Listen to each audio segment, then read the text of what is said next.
Hello friends, welcome to अनुभव academy. Guys, DRDO MTS का paper जल्द ही होने वाला है और उसको ध्यान में रखते हुए हमारी टीम आपको प्रीवियस ईयर पेपर सॉल्व करा रही है। और आज हम साइंस, जीएस, जीके के 25 से 30 क्वेश्चन सॉल्व करेंगे अच्छे से एक्सप्लेनेशन के साथ। गाइस, इस प्रीवियस ईयर पेपर को सॉल्व करने से पहले मैं आपको बताना चाहूँगा कि जितने भी साइंस के, जीएस के या फिर जीए के क्वेश्चन आज हम सॉल्व करेंगे, उसी क्वेश्चंस को हमने फ्री मॉक टेस्ट में कन्वर्ट कर दिया है। डिस्क्रिप्शन में लिंक दी गई है, उस लिंक पर क्लिक करके आप फ्री मॉक टेस्ट दे सकते हैं। उसके बाद आपने कहाँ पर क्या गलती की है उसे समझने के लिए इस वीडियो को ध्यान से देखें, और इसके साथ ही आगे की वीडियो और फ्री मॉक टेस्ट को मिस ना करने के लिए हमारे चैनल को आप सब्सक्राइब कर सकते हैं और साथ ही बेल आइकन दबाना ना भूलें। पहला क्वेश्चन पढ़ते हैं। $20 मिलियन खर्च करके ऑर्बिट में 8 दिन गुजारने वाला पहला अंतरिक्ष यात्री निम्नलिखित में से कौन था? ऑप्शन नंबर ए है ग्रेग ओलेंस, ऑप्शन नंबर बी है Charles Simonyi, option number C है डेनिस टीटो, या फिर ऑप्शन नंबर डी है मार्क शटलवर्थ। सही आंसर क्या होगा? तो हमारा जो सही आंसर होगा वो होगा डेनिस टीटो। देखिए, $20 मिलियन खर्च करके ऑर्बिट में 8 दिन गुजारने वाला पहला अंतरिक्ष यात्री जो था वो था डेनिस टीटो। इंग्लिश में डेनिस टीटो ऐसे लिखते हैं, और ये जो है ये अमेरिका का निवासी था, याद रखिएगा। चलिए अगला क्वेश्चन पढ़ते हैं। एक मानव की जीभ में औसतन कितनी स्वाद कलिकाएं मौजूद होती हैं? जो हम टेस्ट करते हैं उसमें कितनी कलिकाएं होती हैं जो हमारी जीभ होती है? ऑप्शन नंबर ए है 2000 से 8000, ऑप्शन नंबर बी है 50,000 से 1 लाख, या फिर ऑप्शन नंबर सी है 1 मिलियन से 10 मिलियन, या फिर ऑप्शन नंबर डी है 10 मिलियन से अधिक। सही आंसर क्या होगा? तो सही आंसर जो होगा वो होगा 2000 से 8000 स्वाद कलिकाएं हमारे मानव की जीभ, या फिर हम कह सकते हैं कि हमारे जीभ में मौजूद होती हैं। देखिए, मानव जीभ में औसतन 2000 से 8000 स्वाद कलिकाएं मौजूद होती हैं, और मानव जीभ के अग्रभाग के तीखे स्वाद का पता चलता है। याद रखिएगा, मानव जीभ के अग्रभाग से तीखे स्वाद का पता चलता है। अगला क्वेश्चन पढ़ते हैं। शतरंज में, अगर शतरंज खेलते होंगे तो ये क्वेश्चन आपसे बन जाएगा। शतरंज में कौन सी गोटी जो है वो सीधी तो चलती है परंतु तिरछी मार करती है? मतलब चलना उसको सीधे है, पर जब वो मारेगी तो वो एक कदम तिरछा मारेगी। तो ऑप्शन नंबर ए है घोड़ा, ऑप्शन नंबर बी है हाथी, ऑप्शन नंबर सी है विषप, या फिर ऑप्शन नंबर डी है प्यादा। अगर आप शतरंज खेलते हैं तो आपको ये क्वेश्चन पढ़ने की जरूरत नहीं पड़ेगी, मतलब पढ़ के एक बार में टिक लगा के आप आगे बढ़ जाएंगे। तो सही आंसर जो होगा वो होगा प्यादा। देखिए, कुछ बेसिक जानकारियां ले लीजिए। अगर आप शतरंज कभी नहीं खेले हैं तो शतरंज में जो प्यादा होता है वो सीधे चलता है लेकिन तिरछी मार करता है। हाथी जो है वो सीधे चलता है, जबकि जो घोड़ा है वो 2.5 कदम चलता है। याद रखिएगा, घोड़ा जो है वो 2.5 कदम चलता है। अगला क्वेश्चन पढ़ते हैं। निम्नलिखित में से कौन सा यौगिक गुर्दे की पथरी का निर्माण करने में सर्वाधिक सामान्य यौगिक है? ऑप्शन नंबर ए है calcium oxalate, option number B है magnesium oxide, option number C है सोडियम बाइकार्बोनेट, या फिर ऑप्शन नंबर डी है मैग्नीशियम साइट्रेट। सही आंसर क्या होगा? गाइस, बड़ा ही नॉर्मल सा क्वेश्चन है और बहुत बार पूछता है, तो याद रखिएगा कि ऑप्शन जो है वो होगा कैल्शियम ऑक्सलेट। याद कैसे करेंगे इसे? तो याद ऐसे करिए, आपके घर में किसी को पथरी हुई हो तो आप उसे जाकर बताइए कि जो पथरी होती है वो कैल्शियम ऑक्सलेट की वजह से होती है। तो क्या होता है कि आपको याद भी रह जाएगा, आप उसे बता भी पाएंगे और पेपर में भी सॉल्व कर ले जाएंगे। देखिए, थोड़ा ज़्यादा जानकारी ले लेते हैं। जो कैल्शियम ऑक्सलेट होता है वो गुर्दे की पथरी का निर्माण करने वाला सर्वाधिक सामान्य यौगिक है, और ये जो अकार्बनिक यौगिक है, याद रखिएगा, यह जो है एक अकार्बनिक यौगिक है जिसका जो अणुसूत्र होता है वो होता है CaC2O4। याद रखिएगा, कभी कभी पेपर में ये भी पूछ लेता है कि उसका जो अणुसूत्र है वो क्या होता है। तो अणुसूत्र होता है CaC2O4। अगला क्वेश्चन पढ़ते हैं। निम्नलिखित में से कौन सा एक वर्ड प्रोसेसर का उदाहरण नहीं है?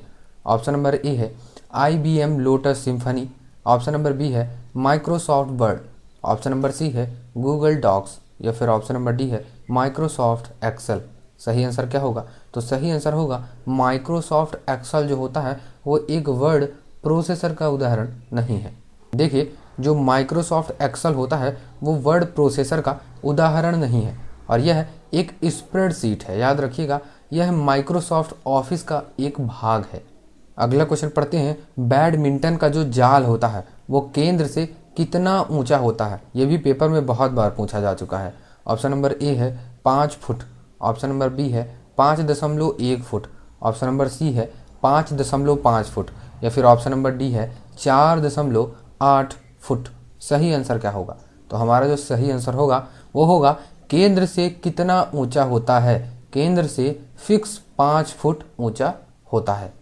देखिए, जो बैडमिंटन का जाल है वो केंद्र से 5 फुट ऊंचा होता है। उल्लेखनीय है कि बैडमिंटन के कोर्ट की जो लंबाई होती है वो 44 फीट होती है तथा जो चौड़ाई होती है वो 20 फीट पाई जाती है। याद रखिएगा, लंबाई तो 44 है और जो चौड़ाई है वो है फिक्स 20 फीट।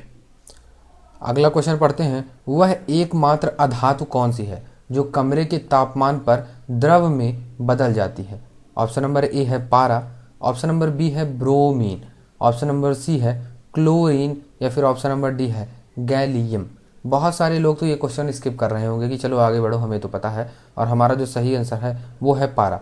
और गाइस, इसीलिए कहा जाता है कि थोड़ा पेशेंस बनाकर वीडियो को देखना चाहिए, और सारी वीडियोस का सलूशन तो आप मन पे रखिए पर एक बार वीडियो को जरूर देखिए।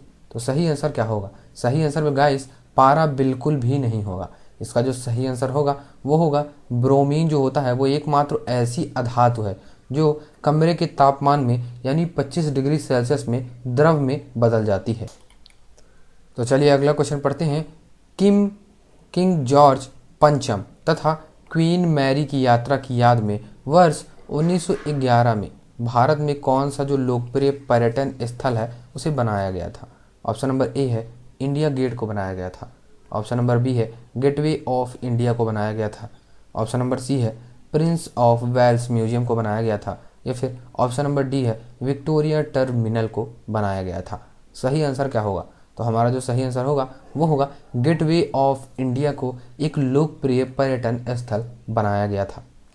देखिए, किंग जॉर्ज पंचम तथा क्वीन मैरी की यात्रा की याद में सन 1911 में भारत का गेटवे ऑफ इंडिया लोकप्रिय पर्यटन स्थल बनाया गया था। यह मुंबई में स्थित है। याद रखिएगा, यह मुंबई में स्थित है और जिसकी ऊंचाई है वो है 26 मीटर, और इसकी वास्तुशिल्प जॉर्ज वैटेट थे, और यह सन 1924 में बनकर तैयार हो गया था।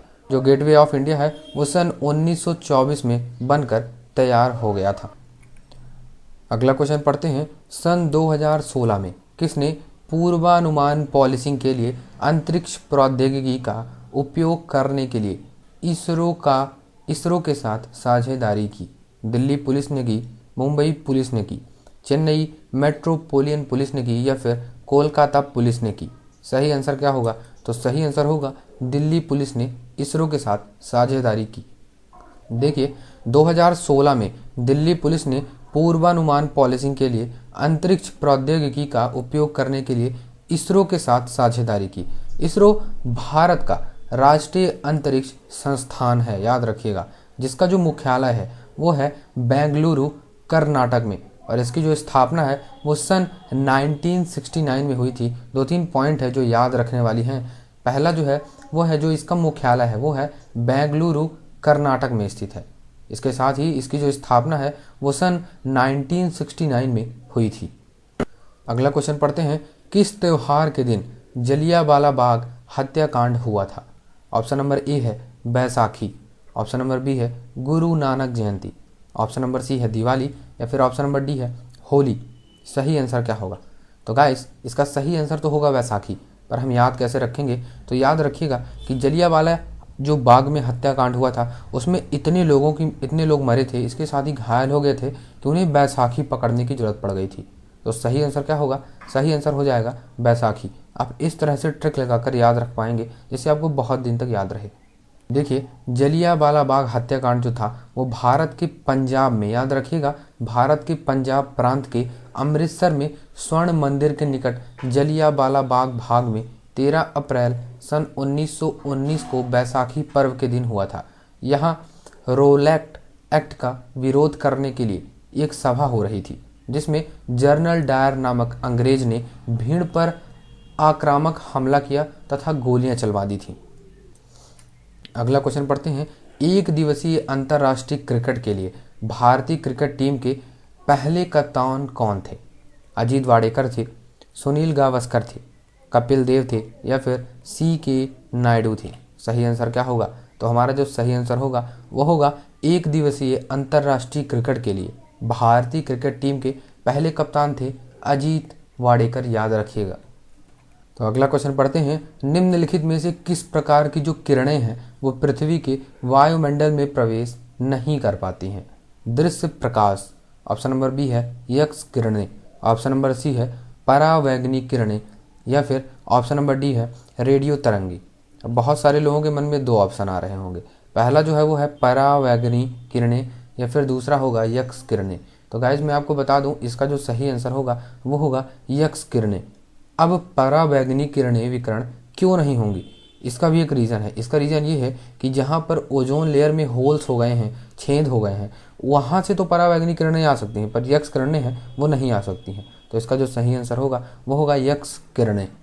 देखिए बहुत ज़रूरी लाइन है, याद रखिएगा। जो एक्स किरणें हैं वो पृथ्वी के वायुमंडल में प्रवेश नहीं कर पाती हैं। यह एक प्रकार की विद्युत चुंबकीय विकिरण है जिसका तरंग दैर्घ्य जो है वो है 10 से 0.1 नैनोमीटर होता है और इसकी जो खोज है वो रॉन्टजन ने की थी। याद रखिएगा, बहुत बार पेपर में पूछता है कि एक्स किरणों की खोज किसने की थी, तो रॉन्टजन ने की थी और इसलिए इन्हें रॉन्टजन किरणें या फिर एक्स किरणें भी कहा जाता है। अगला क्वेश्चन पढ़ते हैं। निम्नलिखित में से अलग या विषम चुने। डल झील, सांभर झील, बेम्बानार झील या फिर ऊलर झील? सही आंसर क्या होगा? तो हमारा जो सही आंसर होगा वो होगा सांभर झील जो है वो है एक खारे पानी की झील, जबकि जो ऊलर झील है, बेम्बानार झील है या फिर डल झील है, ये तीनों मीठे पानी की झील है। तो याद रखिएगा जो सांभर झील है वो है खारे पानी की झील और इसीलिए ये अलग है। अगला क्वेश्चन पढ़ते हैं। यदि एक पदार्थ का जो pH मान है वो 7 से कम होता है तो इसे क्या माना जाता है? न्यूट्रल, क्षार, एसिड तेजाब या फिर आयन? सही आंसर क्या होगा? तो सही आंसर ये होगा कि जब pH मान 7 से कम हो जाता है तो उसे हम एसिड कहते हैं या फिर हम उसे तेजाब कहते हैं। देखिए जो pH मान होता है वो किसी विलयन की अम्लता या फिर क्षारकता का मापने का एक पैमाना है।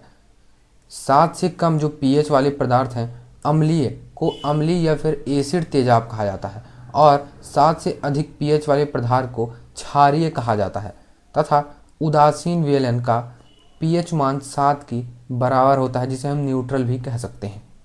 अगला क्वेश्चन पढ़ते हैं। भारतीय संविधान के मौलिक कर्तव्यों को किस देश के संविधान से लिया गया है? यूनाइटेड किंगडम से लिया गया है, संयुक्त राज्य अमेरिका से लिया गया है, सोवियत संघ से लिया गया है या फिर ऑस्ट्रेलिया से लिया गया है? सही आंसर क्या होगा? तो सही आंसर ये होगा सोवियत संघ USSR से लिया गया है। देखिए भारतीय संविधान में मौलिक कर्तव्य सोवियत संघ के संविधान से लिया गया है। सरदार स्वर्ण सिंह समिति के अनुशंसा पर संविधान के 42वें संशोधन 1976 के द्वारा मौलिक कर्तव्य को संविधान में जोड़ा गया था और इसे भाग 4 का के अनुच्छेद 51 का के तहत रखा गया था। याद रखिएगा गाइस, आज के सारे जो क्वेश्चंस हैं वो पूरे हो चुके हैं। अगर आपको किसी क्वेश्चन पर डाउट होता है तो आप कमेंट बॉक्स पर बता सकते हैं। अगली वीडियो में मैं उस क्वेश्चन को दोबारा से लेके आपको अच्छे तरीके से समझा पाऊंगा। आई होप आपको वीडियो समझ में आई होगी। अगर समझ में आई हो तो इस वीडियो को लाइक करना नहीं भूलिएगा। कमेंट बॉक्स पर आप बता सकते हैं कोई भी डाउट हो। इसके साथ ही अगर हमारी वीडियोस आपको पसंद आ रही हो, किसी भी तरह का कोई भी आपको डाउट हो, आप कोई भी राय देना चाहते हैं तो दे सकते हैं और चैनल को सब्सक्राइब भी कर सकते हैं। Guys thank you.